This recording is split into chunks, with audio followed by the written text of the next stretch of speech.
Namo Phat. Thanks for joining me for our daily practice check-in. Listen, listen, listen. This beautiful sound calls us back to our true home.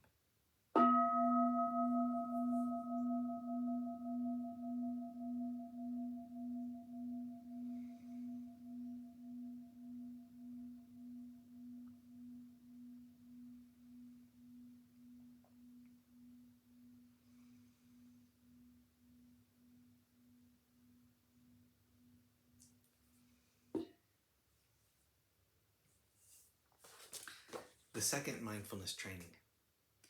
Aware of the suffering caused by exploitation, social injustice, stealing, and oppression, I vow to cultivate loving kindness and learn ways to work for the well-being of people, animals, plants, and minerals.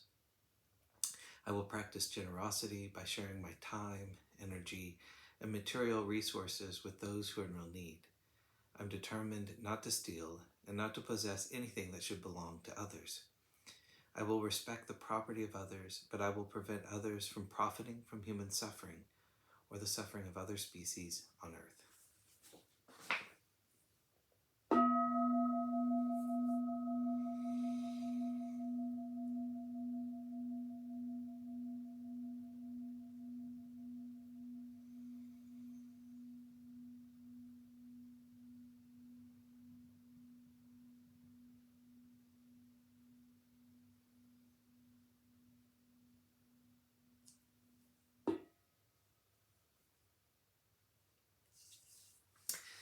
We're reading Beginning Our Day, Volume 2 by the monastics of Abhayagiri Monastery for our Dharma lessons. Today we're reading I'm a Lot Freer Than You Are by Lungpo Pasanu.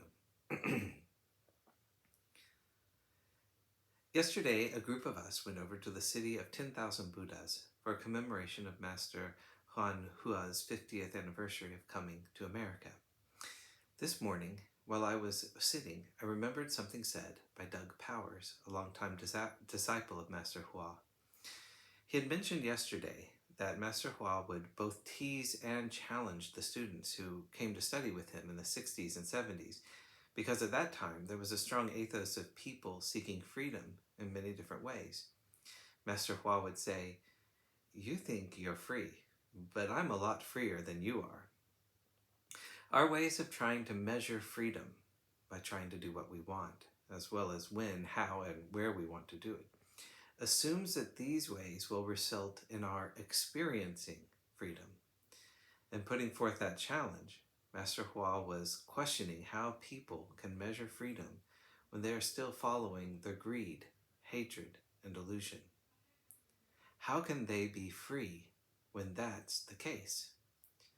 For all of our attempts to be free or peaceful or whatever, we still let greed, hatred, delusion, clinging, craving, and confusion not only follow us along, but push us from behind, conditioning how we react, respond, and interact with the world around us. If we spend time scattered, impulsive, compulsive, and then sit in meditation a few times a day, hoping to be peaceful or free, what we find is that the whole juggernaut of our daily actions dogs us around, and we get completely swamped with the flow of our habits and reactions in the mind.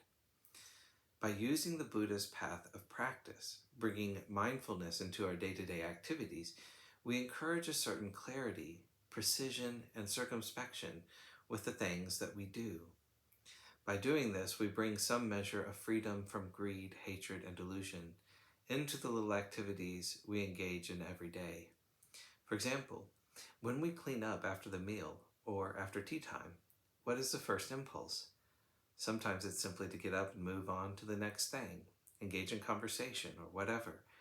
We get swept up in our habits of mind. We need to create a container for our habits so that we can see them more clearly and understand how we can circumvent or relinquish those tendencies. The tendencies of our trying to get what we want, following our views and opinions, reacting out of irritation or aversion, all of these tendencies are lacking solidity. But as long as we keep reinforcing them, believing in them, and following them, then these unwholesome habits grow and sustain themselves. We need to learn how to use the skills of mindfulness and wisdom to put a wedge into the wheel of our habitual unskillful tendencies, to slow them down, see them clearly, and recognize that we have options. We have a choice, and we can either relinquish those habits or go against their grain.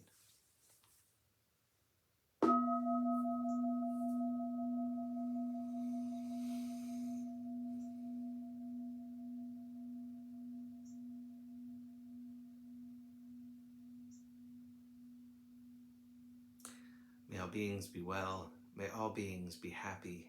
May all beings be peaceful. Namo Aditya Phat. Thanks so much for joining me today.